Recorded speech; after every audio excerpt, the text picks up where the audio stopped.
Өглөөний минь дэлхий, өглөөний минь Улаанбаатар, дэлхийн монголчуудын МЖЛ радио 88.3-ыг сонгон сонсож байгаа сонсогч танд баярлалаа. 7 хоног бүрийн даваагаас баасан гарагт 7 цаг 10 минутанд танд хүрдэг дэлхийд өнөөдөр нэвтрүүлэг эхлэхэд бэлэн болсон байна.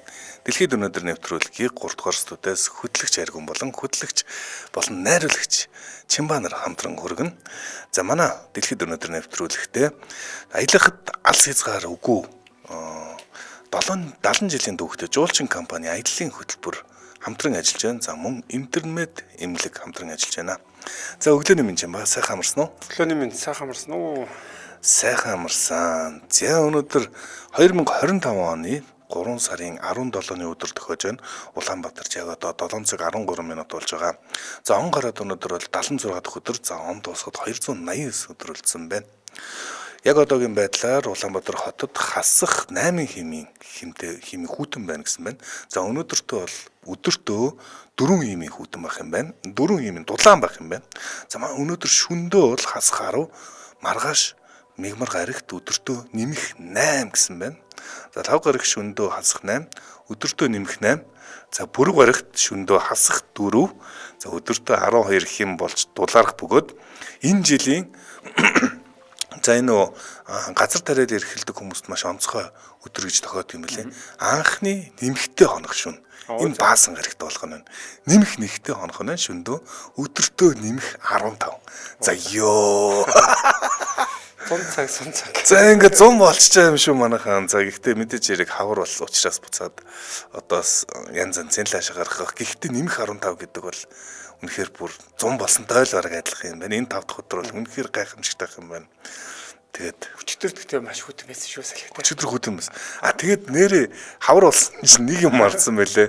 Их гоё дулаахан мөрл салхитай болдгийг мартсан. Тэгээд хаврын хавсрах хаврыг нефт гэдэг бас хувцас хит баярлахгүйгээр бас тохируулж авахгүй болдгоо. Даварч чадахгүй. Зэ дэлхийд өнөөдөр нэвтрүүлгээр бүгдээ өнөөдөр ямар тэмдэглэлт баяр болж байгаа тухай ярьдаг. Тэгэхээр дэлхийд дахин өнөөдөр Гиген Патрикийн өдөр гэж тэмдэглэж байгаа юм байна. За Патрик гэдэг хүн Христийн шашныг тараахаар ийм Ирландын арал руу илгээсэн лам юм байна. Одоо энэ чинь ингээд Христийн шашин чинь албан ёсны Христийн бүр Ромын эзэнт гүрний одоо албан ёсны шашин болж өрсөн шүү дээ. Үүнээс биш бодлогын чанартайгаар ийшээ тийшээ одоо шашнуудыг лам нарыг илгээдэг байсан. За ингээд Японд руу ч илгээжсэн, магадгүй Монгол руу ч илгээжсэн байж магадгүй. Монголд ч н одоо. Тэгээ одоогор бол нэг хоёр цахаа устай нэг 92 цагаалаад гэх шиг тийм хүмүүс юм яг яваад идэх шүү дээ. Тий. 92. За тийм мэдээж хэрэг. Тэгээд эдгээр илгээсэн одоо Ирландын арал руу илгээсэн лам байгаа юм. Тэгээ энэ лам манай эртний 461 оны 3 сарын 17-нд нас орсон юм байна. За тэр насаараа Ирландд одоо Христийн шашнаас сурталчилж одоо яасан насад зориулсан. Тэгээд энэ одоо нас орсон өдрийг нь Гиген дурсгалтанд зориулаад Ирланд даяар тэмдэглэдэг болсон юм байна. За тэгээд бас одоо Ирландтай бодвол илгээгдсэн энэ хөрөө хүн Ирланд хүн биш юм бэлээ. Гэхдээ Ирландтай бол их нэр хүндтэйгээр нас орсон байж тарах гэдэг нь яг бол одоо хүртэл бид нар тэмдэглэсэн байна. За уг нь бол энийг шашны баяр гэж бид нар ингээд бодохоор байгаа зү тэ. Гиген Патрикийн өдөр гэдэг. Гэхдээ энэ өдөр нь дэлхийн Ирланд гарлын хүмүүсийн үндэсний баяр гэж хэлж болно. Ирланд гарлалтай хүмүүс юм. За Ирланд улс 2024 оны байдлаар 5.3 сая хүнтэй байна. За энэ нь гэхдээ дэлхийн Ирланд гарлтнуудын 8% ч хүрдэггүй байна. Өөрөөр хэлбэл дэлхийд даяар маш олон Ирландууд байдаг гэсэн үг. 70-80 сая Ирланд гарлын хүмүүс байдаг юм байна. За тэд бүгд өнөө өдрийг одоо тэмдэглэдэг. За Монголд хүртэл Irish pub гэдэг хэд байдаг үстэй тий. Irish pub гэж Ирланд pub одоо тэгээд Ирланд хүмүүс хүртэл одоо энд яг үйл ажиллагааны Ирланд хүмүүс эрхэлдэг хэсэг нь бол мэдгүй. Гэхдээ ямар ч байсан Ирландын соёл юм дэлхийд даяар тархсан байдаг юм. За ялангуяа Америк нэгдсэн улсад Ирланд гарлын хүмүүс бол хамгийн олон амьдардаг. За тэгээд тэд Америк нэгдсэн улсад хүн амын одоо бүрдүүлдэг 2 дахь том үндэстэн гэж явд юм байна.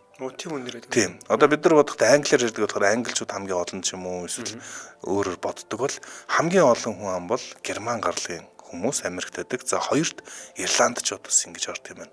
За янз янзын тооцоо байдаг. За зарим нь 3-т ордог ч гэж хэлдэг. 36-аас 50 сая, 60 сая хүн байдаг гэдэг. За ерөнхийлөгч нь хүртэл одоо Ирланд гарлын хүн бол байсан. Хамгийн сүүл сандгаар Билл Клинтон Ирландээс санаж байна. За тэгэд яагаад Америкт тийм олон Ирландчууд байт юм болов гэж сонирхоод үзье. 1845 онд Ирланд арал дээр тахалд хийсэн байгаа. За энэ тахал нь бол амьтан эсвэл хүнд халддаг тахал байгаагүй. Маш сонирхолтой. Төмөсний тахал гэж. Төмөс ургамал хүртэл ингээ өвддөг юм байна. Тэгээд төмөснүүд нь олноор ингээд өвчлөөд эхэлсэн. Маш олноор Ирландын арал дээр байдаг төмс нь олноор өвчлөөд гисэн. Тэгээд Ирланд хүмүүсийн хувьд бол төмс гэдэг бол монголчуудын хувьд яг л мах гэсэн үг. За вьетнамчуудын хувьд яг будаа гэсэн үг.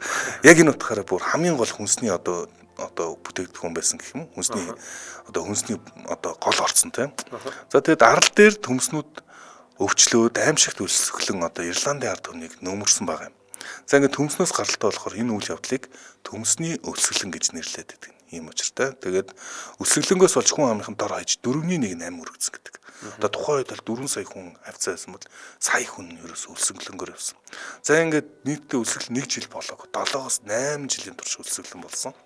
За энэ хооронд үлдсэн хүмүүс илүү амьдрах нөхцөлийг хайж олноор гадагшаа дөрөх болсон байгаа юм. Тэгээ мэдээж гадагшаа дөрнө гэвэл тухайн үед 1840 50 онд хаашаа харах байлээ гэдэг дэлхийд даяар харангууд эрх чөлөөний орон шин бий болсон Америкийг олноороо зорьсон байгаа юм. Тэгээ тэд ч гэсэн очоод амьдралын цэцгэлээд хүн аман ч их өссөн байж таард. Одоо бол Ирланд арлаасаа хамаагүй олон ирландчууд дэлхийд даяар байдаг гэдэг байгаа шүү дээ. За тэгэд алдартай Ирланд хүмүүсүүдийг дурсвал дуусахгүй. Ирландууд бол бид нар л мэддэг болохоос ш. За өөрийгөө Ирланд гэдгээ бүр ингээд цээжэв дэлтэж одоо ярьдаг Ирланд хүмүүс бол бас байгаа. Энэ бол Конор Макгрегор гэдэг. Зодоонч. За Холливуудын жүжигчин Лиам Нисэн гэдэг тэр Шиндлерийн бүртгэл дээр тоглодог. Текн гэдэг кинон дээр тоглодог. Эдгээр нь одоо Ирланд хүмүүс байна. За тэгэд Америк нэгдсэн улс дотроо хамгийн олон Ирланд хүмүүстэй хот бол Бостон гэж байдаг. За. Бостон. За манай Чимбо бол сакс бол сайн мэднэ үстэй тий. Ой сонирхон. За энэ би хамгийн олон авраг авсан баг аль баг юм. Юу ч одоо Бостон Lakers хоёрлаа дээр дөрөв ороод яваад идэг шүү те. За би буруу санааг байл Бостон хэр аваа гэж бодлож байна. За тэгээ Бостон Celtics гэж яг нэрлэдэг. Celtics гэдэг нэрнээс нь авахлаа лого нь хүртэл бүгд Ирландчуудын гаралтай гэж хэлж байна. За тэгээ Ирландчууд Кельт гаралтай гэж хэлсэн те. Түрүүн Кельт гаралтай юм хүмүүс. Харин Бостончууд одоо нэр нь Бостны баг бол нэр нь жишээ нь англиар Celtics гэж байна. Хэрвээ латинаар уншвал энийг Celtics гэж нэр уншина. Тэгэхээр энэ бол бид нар Кельт, Бостны Кельтгүүд гэсэн гаралтай үг гэж хэлж болно. За тэгэд бүр логон дээр байгаа энэ хүн бол бүр нэртэй Лаки гэдэг нэртэй Лепрекон. За энэ бол Лепрекон гэдэг бол Ирланд гарлын үлгэр дээр гардаг юм үлгэрийн хүн. Энэ шундалтай, зоос эргүүлдэг тийм хүн гэж байдаг. Тэрийг нь хүртэл бүр ингээд логон дээр хүртэл тавьсан байдаг санаж байгаа бол. За түүний өмсөж байгаа малгай нь хүртэл Ирланд хантаазын сайн анзаарах юм бол 3 салаад Шемрэг ургамлаар тэр чигээр нь чимсэн байгаа. Бостон Celtics-ийн лого. За энэ одоо 3 салаад нь Гиген Патрикийн түүхтэй бас холбоотой байна. Тэрээр Ирланд хүмүүст христийн шашин сурталчилж байхдаа 3 салаад ургамлын үзүүлж хүмүүс тайлбарладаг байсан юм байна. За энэ бол гиген гурал буюу эцэг хүү гиген сүнс гэж одоо тайлбарладаг байсан байгаа. Тэгээд өнгө нь хүртэл ногоон буюу Ирланд одоо өнгөөр чимсэн байдаг. За тэгэхээр энэ утгаараа Нью-Йорк, Бостон, Чикаго, Дублин зэрэг хотуудад өнөөдөр баярын парад болно. Ирланд гарлын хүмүүс энэ өдөр ногоон хувцсаар гангарч, Ирланд хоол идэж, Ирланд виски эсвэл шар ариг ууж тэмдэглэдэг байна. Irish pub дэж тийм. Дахимдуулмаар байвал тийм. Irish pub орох нь. Сая тэр лого энэ төр гэдэг ер нь зөндөө харж ясна гэсэн тийм гүн агуулгатай гэдэг нь бол ерөөсөө огт мэддэг байсан юм байна. Ерөөсөө Ирланд гарлын Ирландууд Ирланд гэдгээр л бахархаад байгаа л санаа юм байна. Яа дэлхийд өнөөдөр нэвтрүүлэхдээ аялахад алс хязгааргүй өөрөө те 70 жилийн түүхтэй жуулчин компани аяллаа хөтөлбөрөөрөө хамтран ажиллаж байна. За жуулчин Монголын анх дахь одоо ууган аялал жуулчлалын далайн ирэг дээр дулаан газар та нэг баймираг бол хайнаан арлыг санал болгож байна. За энэ одоо хөтөлбөрт нь сармагчны арал агаар нь лифтээр аялах Beauty Crown Grand шоу үзэх гээд төрөл бүрийн одоо үзүүлбэрт багтсан. За мөн Фукок аралд бас шууд нислэг зарлагдсан байна. Тэгэхээр Фукок арал Туркийн 3 хотын гайхамшигыг мэдэрнэ. За энд нь бол би явцсан. Туркийн 3 хотын гайхамшигыг бол мэдэрсэн. Памуккале, Стамбулын одоо Анталия гэх мэт энэ хотуудаар аялах бас одоо хөтөлбөр зарлагдсан байна. Тэр та бүхэн сонирхоор байна. Тэгэд жуулчин бол мэдээж хэрэг олон жил одоо ажиллаж байгаа найдвартай, туршлагатай байгууллага Эндээс биш давуу талын ингээд дурчаа тий сая манай аргуу хэлсэн хамгийн гол нь 70 жилийн туршлагатай гэж байгаа. Энэ чиглэлээр бүр дэндүү нарийн мэрэгсэн гэсэн үг шүү дээ. Тэгэхээр ажлынх нь хөтөлбөр яг тэр өөрсдийнх нь төлөвлөснийхэн дагуу явдаг. Одоо амсандаа хүрдэг гэж байгаа тий. Энэ бас өнөөдөртөө давуу тал. За тэгээд мэдээж аялагч нарын хувьд бол даатгалт бол хамрагдах шаардлагатай байдаг. Тэгэхээр ийж бүрэн даатгалт хамрагдана. За тэгээд мөн яг мөнгөний боломжоос байхгүй лаа гэхэд одоо банк болон аппликейшны зээлээс бол энэ уян хат нөхцөлийг бол аваад аялалтаа бол явах боломжтой байгаа. За тэгээ Монгол хөтөлчдүүдтэй гээд иймэрхүү маш олон давуу талууд байна. Тэглгүй хавд Жуулчин Цэгимэн гэсэн вебсайтлаа та бүхэн хандаарай. За Жуулчин компани гэдээ бас фэйсбүүкээр хайвал албасны фэйсбүүк пэйжнийгаа лайк дараад мэдээлэл аваарай. Утсаар мэдээлэл авъя гэвэл 7288 1212 за 7288 1222 та яг одоо залгаад одоо аяллахаа бэлтэж одоо аялахаар бол бэлтэж байгаарай. За манай нэвтрүүлэгтээ Жуулчин компани хамтран ажиллаа. Баярлалаа. За баярлалаа. За дэлхийд өнөөдөр нэвтрүүлэг үргэлжилж байна. За тэгэхээр дараагийн болонд өнөөдөр төрсэн алдартай хүмүүсийг бол танилцуулдаг байгаа тийм. За тэгэхээр энэ өдөр түүхэндээ бол одоо алдартай жүжигчин Курт Рассел, за мөн Гари Синиз, Германы инженер Готлиб Даймлер гэдэг юм олон алдартай хүмүүс бол төрсэн юм байна. За тэгэхээр энэ дундаас болохоор Холливуудын алдартай жүжигчдийн нэг Курт Вогл Расслыг бол танилцуулахаар бэлдсэн байна. Курт Рассел чи юу вэ? За тэгэхээр энэ нь бол маш юм урт удаан алдартай юм карьертэй хүн байна. Тэгээд бидний сайн мэдэх дөрүүд гэх юм бол ялангуяа сүүлд бол Санта Клаусын дүрийг бол 2018 онд бол бүтээсэн байгаа. Тэр нь эхнээс нь ингээл бодоод явахаар бүр 60 онд гэхэд Гилганы арлууд гэдэг нөгөө юугаар иглээр гардаг байсан шүү дээ. Тэр хаан дээр ихэд хүүгийн дүр бүтээдэг ч юм уу те. Тийм үү. Тэг ингээд явчихсан. Тэгээд хамгийн алдартай одоо уууд гэх юм бол 80 90-ад оны үед бол ялангуяа маш мундаг дүрүүдийг бол бүтээсэн байгаа. Тэгэхээр би энэ дээр бол бас яриад дуртад явъя. Тэгээ зургийг нас өгчлээ та бүхэн бас хараарай тийм. Энэ угаасаа харж ирсэн жигч юм. Би зүгээр энэ жүжигчний харангууд нэг тэр нүдийн нэг зүгээр юм дээр сонсдог шиг нэг гүн цэнхэр нүдтэй гэж ярьдаг штэ тийм. За зүгээр тийм хаанаас чи юуг нь зургийг харсан чи өөр ирэхгүй тийм яг сонсч байсан нэг дүр тэр үйл санаанд бол орсон л доо. За тэгэхээр энэ жүжигчний хувьд гэх юм бол 51 оны 3 сарын 17-нд төрсэн юм байна. За тэгээд Массачусетс мужийн Спрингфилдд бол урлагийн гэр бүл төрсэн гэж агуунаас өөрөө одоо бас жүжигчний карьертэй ийм бол хүн байсан. Тэгээд ээж нь болохоор бүжигчин юм байлаа. За тэгээд эдний гэр бүл яг баг байхад нь болохоор Калифорни руу нүгэд тэгээд ер нь болохоор Курти баг наснд Лос Анжелест бол өнгөрсөн гэж байна. Лос Анжелесийн захисгаар. Тэгэхээр чинь одоо бас яг урлагийн тэр тоонд ойрхон өсөж штэ. За тэгээд энэ жүжигчтэй холбоотой яг ингээд сонирхолтой байж болох баримтуудыг бас хамт дурдаад явъя гэж бодож байна. Түрүүээс алдартай яг кино гэхээр нь Escape from New York гэдэг энэ 81 оны кино юм байлаа л дээ. Энэ бол нэлээд тийм алдартай дүр. За тэгээд Tombstone гэдэг бас нэг юм ковбой дүртэй одоо энэ киноога. Энэ бас хамгийн алдартай дүрүүдийнх нь нэг. Ер нь ийм юу кинонд тоолдог штэ тий. Ийм боёвик гэж яриад байдаг тий. За дондо дулаантай. Угаасаа нэг ийм том чанаатай ирүүтэй. Айгу иршүү царайтай. Гэхдээ хөгжилтэй дүр, инээдтэй дүр гаргаад байдаг санаж байна. Тий, энэ жүжигчнийг онцлогтой бас хөгжилтэй хатуу ширүүн одоо ийм дүр төрхүүд гаргадаг. Тэгсээр нэ бас өөрөө хөгжилтэй юм зан ааштай хүн гэж бол тодорхойлсон байлаа. Тэгээ жүжигчний хувьд гэх юм бол багадаа уг нь бол өөрөө тийм мэрэгжлийн бейсболч болохыг бас хүсдэг байсан байлаа л дээ. Тэгээд тийм minor league гэдэг юм лигт хүртэл тоглож исэн. Тэгээд уг нь бол энэ чиглэл рүү явчих байсан боловч мөрний тийм бэртэл аваад энээсээ бол одоо яг цаашаа болохоор өргөжлүүлж тоглох боломжгүй болсон. Тэгээд энэс цааш гэх юм бол нөгөө илүү аав нас жүжигчин байсан ч гэдэг юм өөрөө багасаа энэ салбартай ойрхон байсан учраас жүжигчнийг сонгоод бол явсан юм байлаа.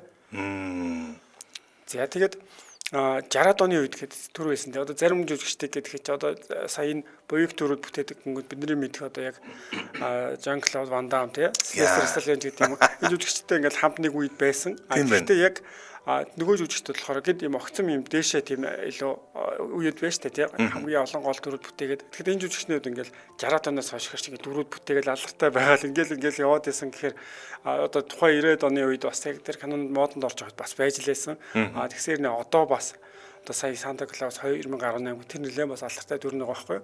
Ер нь 80 90-ад онд чинь дандаа тийм нэг Жон Клод Ван Дам, Арнольд Шварценеггер, Сильвестр Сталлоне Нэг хүчтэй дүрүүд те. Лүндгрен дандаа нэг юм булчин шүрэнсэн загнасан эрэгтэй дүрүүд л их хот болсон болж исэн юм байна те. Бид нар одоо яг Азаас гэхэд чинь тэгэл бас Брюсле кино гэж ингээд дандаа зодонтой те. Тэднээс юм бас нэг гэж бас хэлж иршүүд маягийн дүр гэдгээр. Гэтэ тэгж амар оширгүй одоо зодооны техниктэй зодтолтод байдаг нь л Kurt Russell мэдгүй. Тэг гоё их хөрхөн хөнгөн дүр гаргацдаг те. 79 онд бол жишээ нь Elvis Presley-гийн дүрийг бас бүтээсэн байлээ л те. Kurt Russell. За. Тэгээ тэр нь болохоор тухайн үед бас маш хүмүүсийн дунд одоо хит болж исэн. Тийм үү. Тэгээд ер нь бол тухайн жүжигчний хувьд болохоор одоо яг тэр бага наснда Гэлгэний арал гэж бүтээж байгаа. Тэрнээс хойш одоо Disney те. Disney-д бол орж ажилласан. Тэгээд тухайн үед болохоор Walt Disney өөрөө ингээд сүүлд бас уулзаад яг хамгийн бахархдаг гэдэг юм уу алдартай тийм жүжигчдийн нэг гэдэг өгөгдөл сайтай гэж ингэж бол бас үнэлдэг байсан байна. Би юуг одоо энэ хэнийг Kurt Russell-ийн бас нэг онцлог нь одоо Холливуудад ингээ хосууд гэж яддаг штэ тийм алдартай хосууд. Тэр нь айгүй хөөрхөн гой санагдаад байдгийн ингээд маш удаан 83 оноос хойш одоо үерхэж байгаа юм билээ штэ. Одоо хүртэл энэ хоёр одоо яадаг юм байгаа хэрэлдэл муулцал бэжлээд юм. Одоо ч Холливуд нэг 2 жил болов үгүй л салдаг нэг норматив тогтчиход байна штэ. Тийм. Тэгэхэд яг энэ жүжигчний гэр бүлийн одоо харилцаа хэрэг яг эхнэр нөхөр гэж бас явдггүй юм байлээ. Сонирхолтой нь болохоор тийм. Тэгэнгүүт яг эхнэр нь болохоор бас Оскарын шагнал авч ирсэн юм мундаг жүжигчин хүн байгаа. Тэгээ гол нь эхнэрийнхээ хувьд болохоор өөрөө өмнө 1-2 удаа гэр бүл болоод гэр бүл салахтаа нэг одоо 75 мянган одоо жишээ нь доллар тухайн үед нэлээд өндөр ханшаар ингээд төлөх болж исэн юм байна л да. За. Түүнээсээ хойш би ер нь дахиж хүнтэй гэрлэхгүй гэдэг ийм бол ингээд ам гарч исэн юм байна л да. Тэгээд тэр хоёрын хувьд бол ингээд нийлээд үерхэд явхад одоо л харангуут найз бүсгүй хөдөлцөөл явж байдаг шүү дээ. Алдартай Kurt Russell-ийн найз бүсгүй гэх юм уу? Алдарт Goldie Hawn. Тий. За Goldie Hawn ч өөрөө том кинонуудаар тохиолж ирсэн. Бас Холливуудын Аз зэрэглэлийн жүжигчин. За энэ хоёр Goldie Hawn бол 79 настай, Kurt Russell ч 73 настай. Тэгсэн мөртлөө ингээл хөдөлцөөл хаасайгүй явж идэг. 40 жил гэж яг одоо юунууд байдаг ч та нэг хоёр одоо хүмүүсийн энэ хэр хөгшин болсон гэдэг юм ингээл тухайн залуугийнх нь багийнх нь ингээл зураг нь яваал ингээл өөрчлөлтүүдийг харуулсан тиймэрхүү бичлэгүүд их байдаг штэ. Энэ хоёр болохоор хоёулаа хамтдаа их байсан болохоор яг тэр өөрчлөлтүүд нь ингээл хоёулаа 80 90 гэхэд бас яг нэг хамтдаа бүх дөрөв төрхөөдөндөө одоо хүртэл байж байгаа бас нэлээд тийм бахархад болмоор сайн үлгэрч болохоор юм жиштэй лээ. Тийм байна. Одоо тэгэхээр чинь 83-аас одоо хүртэл гэдэг чи 42 жил ингээ хамт байж байгаа гэхээр чинь одоогийн Холливуудын одод нэгтгэхээр нэг яадгүй одоо салждаг амархан салждаг гэдэг ойлголтыг цорын гонц одоо барьж үлдэж байгаа хоёр л энэ хоёр л юм шиг байна. Нэг талаараа зүгээр яг бүр гэр бүл эхнэр нөхөр гэхээс илүүгээр найз өсгөөгээд нэг илүү тийм чөлөөтэй. Уг нь дөрөв хүүхэдтэй энэ ингээл харахад энгийн гэр бүл шиг хэрнээ зүгээр тэр нэрлж явж байгаа зүгээр. Гэрлэл гэдэг зүйл зуралтаагүй гэсэн санаа байна. Магадгүй хүмүүс шипи ээж магадгүй. За манай дэлхийд өнөөдөр нэвтрүүлгийг Little Venice их дэлгүүр дэмжин ажиллаж байна. За тэгэхээр Little Venice их дэлгүүр 25 оны 4-р сарын 25-ны Баасан гарагт за Grand Opening том нээлт хийх гэж байна. Байгаадаа энэ үнэтэйг холбогдуулаад 10 талбай дээр орох хувцсны брэндүүдийг шалгаруулж байгаа юм байна. Италийн Венец хотод байгаа мэт тансаг дэлгүүрт өөрийн бараа бүтээгдэхүүн брэндээ байршуулахыг хүсвэл Michel City-д очоорой. Утасны дугаар 8888 4595 99 55 33 99 55 33. За манай нэвтрүүлгийг хот доторх Michel City-гийн төсөл Little Venice дэмжин ажиллаа. Баярлалаа.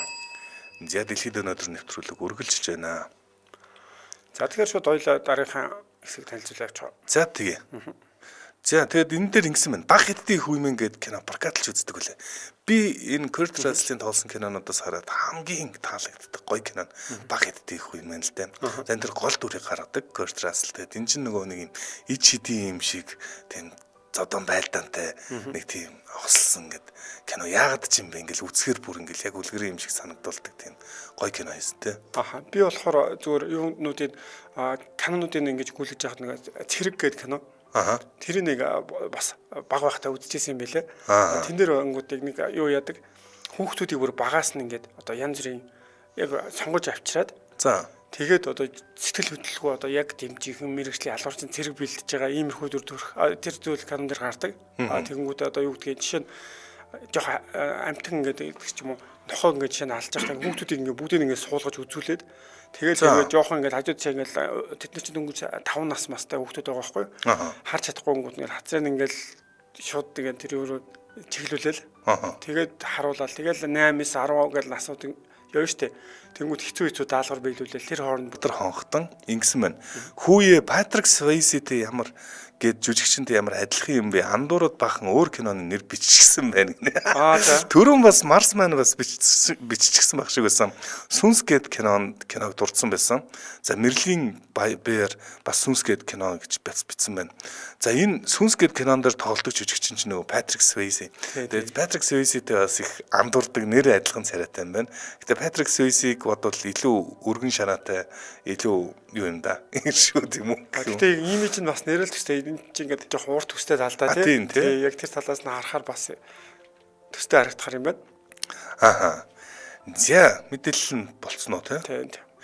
За бүгдээрээ дэлхийн өнөөдөр нэвтрүүлгийн дараагийн болон руугаа орно. Тэгэхээр дэлхийд өнөөдөр нэвтрүүлгийн 3 дахь булангаар бүгдээрээ дэлхийн түүхэнд ямар үйл явдал болсон бэ гэж ярьдаг тийм. Марк Аврели гэдэг ахуй хаан манай эртний 180 оны энэ өдөр нас орж исэн юм байна. За 58 наснда нас орсон. Тэгээд Марк Аврелиг нас орсноор зүгээр нэг хүн энэ хорвоос явцсан гэж үздэггүй. Орчин цагийн соёл иргэншлийн суурь. Одоо бид нар чинь яг одоо Ромын соёл иргэншил суурин дээр одоо орчин цагийн соёл иргэншил, дэлхийн соёл иргэншил явж байгаа гэж үздэг шүү дээ. Үүнийг батлах маш олон ойлголтууд байна. Жишээ нь бид нар Григорийн тоолол ашигладаг. Григорийн тоолол бол өөрөө Ром тоолол тийм. За одоо бидний ашигладаг одоо 12 сар энэ тооллууд бүгдээрээ Ром гаралтай. Ямар санд 7 дугаар сарыг Цэсаруудын нэрээр нэрлсэн байдаг. Юли Август гэдэг тийм. За энэ утгаараа энэ орчин цагийн ерөөсө бүх суурь шинжлэх ухаан гэх юм хөгжил хуулийн бүх суурь бол Ромчуудын суурьтай гэж үздэг. За энэ Ромчуудын хамгийн оргил үе нь бол Ромын эзэнт гүрний үед байсан. Ромын эзэнт гүрний сайн хаан гэж хамгийн сүүлчийн сайн хаан гэж Марк Аврелиг нэрлэдэг. За энэ одоо Марк Аврели нас орсноор Ромын эзэнт гүрэн уруудаж эхэлсэн гэдэг. За бид нар энэ Ромын эзэнт гүрний дороотж байгаа энэ ороо босгоо эхэлж байгааг одоо дүрсэлсэн маш алдартай киног мэддэг. Гладиатор. За бүгдээр мэдж байгаа Гладиатор кинонд дэр гардаг нэг комод гэдэг гол дүр юм уу санаад байгаа юм ба шүү дээ тийм. Энэ бол Марк Аврелигийн дараагийн хаан, Марк Аврелигийн хүү байх. За тэгэхээр энэгээр хүртэл одоо ингээ Ромын ороо босгоо хүртэл илэрхийлэх кино хүртэл хийгдсэн. Марк Аврелигийн хүүхлэр бүх цэргүүд нь бүр чин сэтгэлээсээ уйлж исэн гэж ярьдаг. Бүгдээр хүндэтгэл үзүүлээд олноо хүндэтгсэн хаан гэж ямар байдаг юм. Ер нь хаан гэж ямар байх ёстой гэдэг юм гэдгийг бүр магадгүй зүгээр хаан биш алтан тушаалч сайн хүн гэж ямар байх ёстой юм бэ гэдгийг хамгийн дээдээр үзүүлж чадсан хүнийг бас зарим хүмүүс Марк Аврели гэж нэрлэдэг. Одоо жишээ нь Гладиатор 2 дээр гэхээр юу яагаад гэдэг ч танаа өвөөчин гэж гараад идэг. Одоо тэгэхээр Марк Аврелиг хэлээд байна. Тэгвэл Марк Аврелигийн хүчсэн зүйл болохоор илүү тийм одоо арт түмний тий одоо яг зөв засаглалтай ийм байх ёстой гэдэг тиймэрхүү зүйлийг мөрөөддөг байсан. Тэрийг би биелүүлэх гэдэг ч юм уу нэг тиймэрхүү зүйл яриад л. Ястаа мэдгүй. За хоёулаа Марк Аврелиг нарийн яриа заяа. Би зүгээр яхав ингээд ер нь хүн бас заавал хүчрхэг хаан эсвэл хүчрхэг байхаараа юм оргил үйд нь байх доош ийм улс орныг маш хүнд хэцүү үед яаж өдөртөн залжилт юм бэ гэдгийг бас их чухал үе нэ мэдээж хүчрхэж явах үед гарч ирчихсэн хүчийг авахулсан өдөртөгчд мундаг гэж яригдах л. Гэхдээ эн чинь хүн заавал ингээл ялан дийлэх инээдрэд дэш олон хүний сайн сайхны төлөө ажиллана гэдэг ямар байдгийг одоо үзүүлсэн гэх юм уу маш онцгой тийм хаан гэж яригддаг. За Марк Аврели тухайн үед Ром гэдэг бол дэлхийн одоо хамгийн хүчрхэг гүрэн байгаа. За энэ одоо Ромын эзэнт гүрний хамгийн хүчрхэг гүрний хаан гэхэр чинь өөрөө дэлхийн хамгийн хүчтэй, хамгийн эрх мэдэлтэй юу ч хийж болох хүн байгаад байгаа зү. Тэгсэн мөртлөө өнгө мөнгөнд ерөөс шундаг байсан.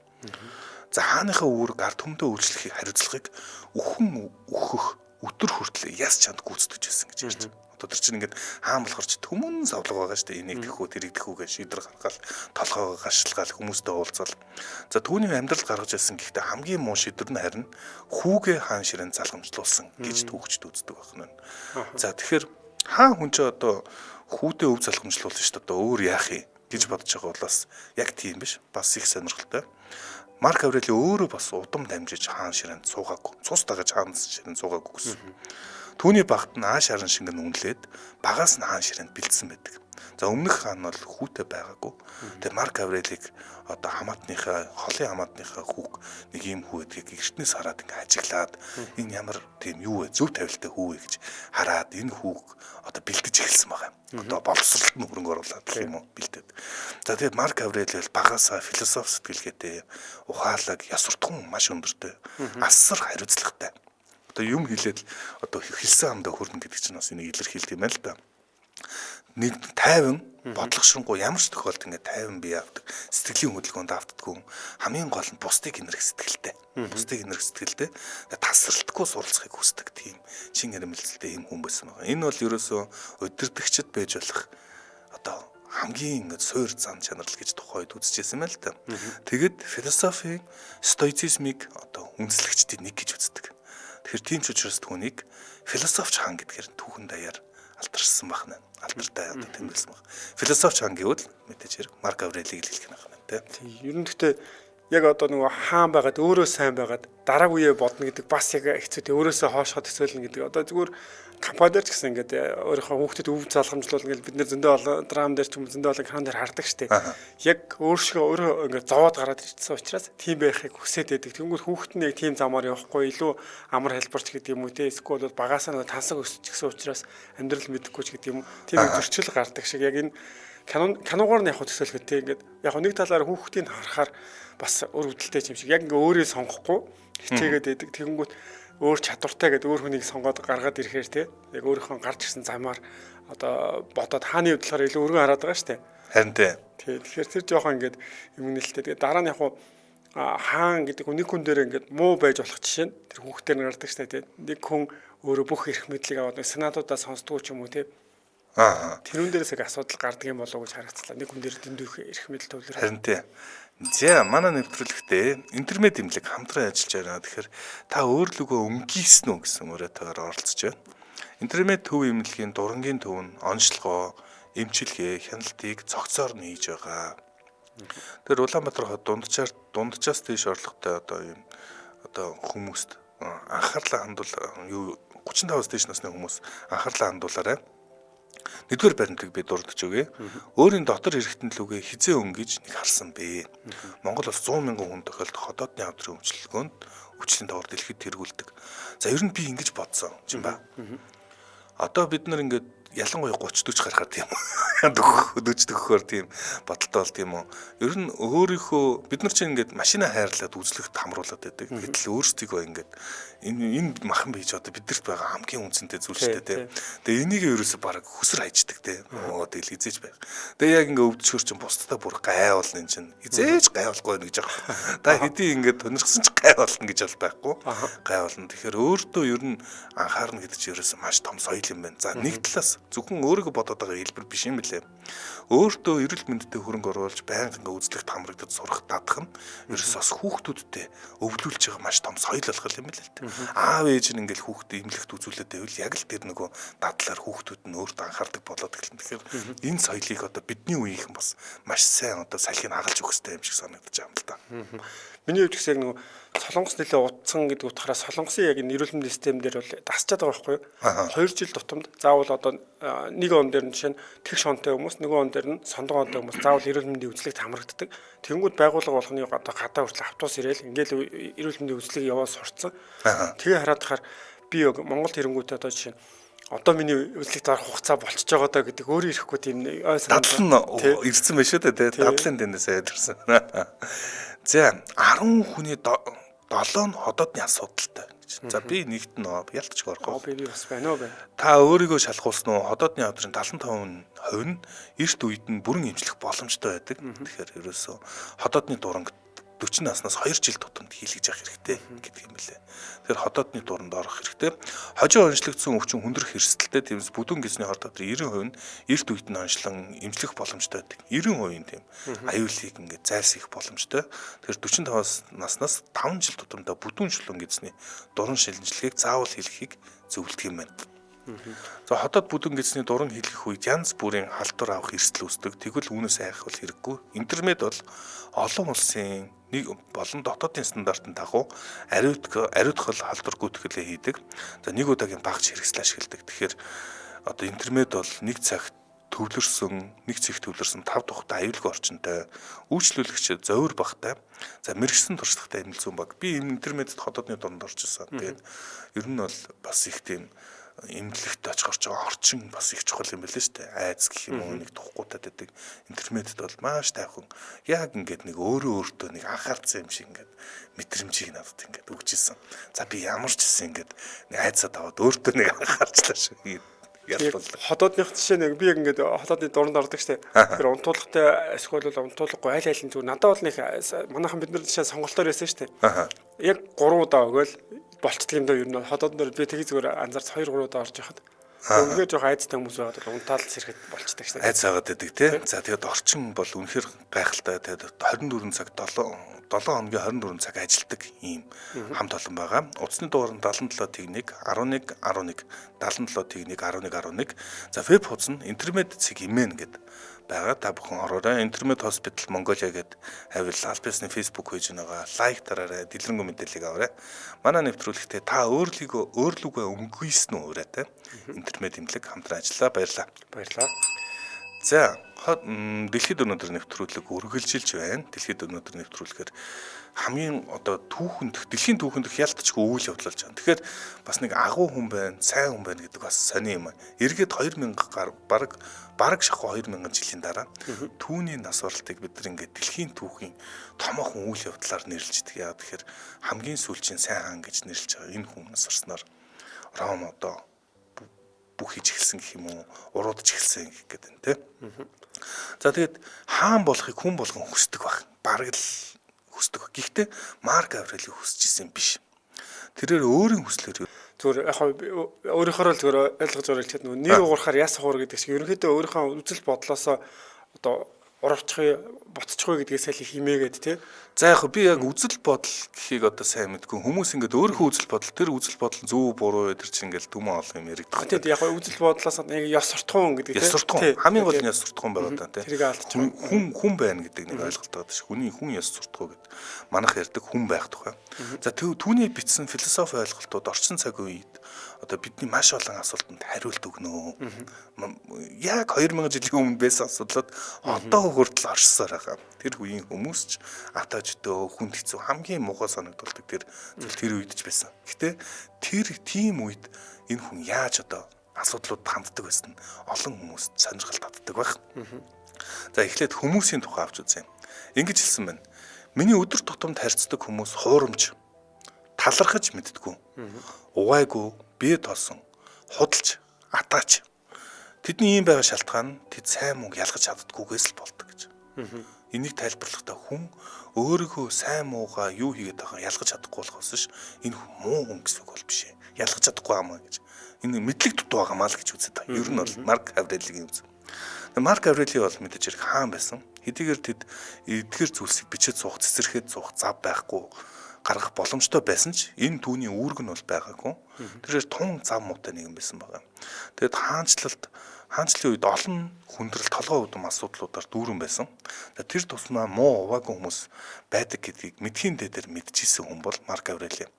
За ийм хүмүүс бол ертөнцийн нэг л хэсэг гэж тэр үздэг байсан. Бурханаас ертөнцөөс ийм хүгийн гайг тарихгүйгээр бүтээхгүй яваа гэж гуйх нь бол тэнэг хэрэгээ. Чи тэднийг бол яаж чадахгүй гэж хэлжсэн байна. Муу хүмүүс бол байдаг. Чи тэдэнтэй таарахаас зугтаж чадахгүй. Марк Аврели тайлбарлахдаа хүмүүс муу төрдгөө. Тэгэд бусдыг ойлгохыг хүсэхгүй байгаа учраас муу байгаа юм гэж тайлбарладаг. Ерөөс хангалттай юм нөгөө хүсч энэ яагаад ингэж амбал гэж бодох тийм хүслэхгүй. Тийм мэдчихье гэсэн тийм сонирхол байхгүйтэй холбоотой гэж үзэж байна. Гэсэн чинь таны сайн сайхан байхыг хичээж чадахгүй одоо зогсоож чадахгүй гэж үзнэ. Энэ хэдий хүмүүс муу байгаач би сайн байхаа болох албатай гэсэн үг бол биш ээ. Мэдээж та тэдэнд заах гэж оролдож болно. Гэхдээ ийм биш шүү. Эн чинь уг нь амьдрал ийм байхгүй гэж заах гэж оролдож байна. Гэхдээ ийм боломж бол тансаглах боломж үргэлж хүн болгон зайхгүй шүү дээ. Тэгэхээр амьдрал бидэнд залах уу уваагүй хүмүүсийг илгээхэд мөн тэдэнд туслах буюу ойлгуулах боломж танд олгоогүй бол бид нарт тэгвэл яах ёстой. Марк Аврели та дотгошоогоо өнгөх хэрэгтэй. Марк чи ч төгс биш шүү дээ. Чи бусдыг дүгнэх шүүмжлэх юм бэ? Магадгүй чи Марк буруудан ч юм билүү? Магадгүй чи бүгдийг ойлгохгүй байж болно. Тэр байтугай чи буруу гэж тодорхойлж чадахгүй. Хулгай хийж байгаа нэгэн гэр бүлээ тэжээх гэж хулгай хийсэн байж болно. Чи зүгээр л сайн ойлгохгүй байж болно. Амьдралд ихэнхдээ чи ойлгож чадахгүй, чи ойлгож байгаа эсхэж өхлийг тухайн маш их цагийг эргэлзэж өнгөрөөдөг гэсэн байгаа. Эдгээр эргэцүүлэх тухай ярихгүйгээр өнгөрөх боломж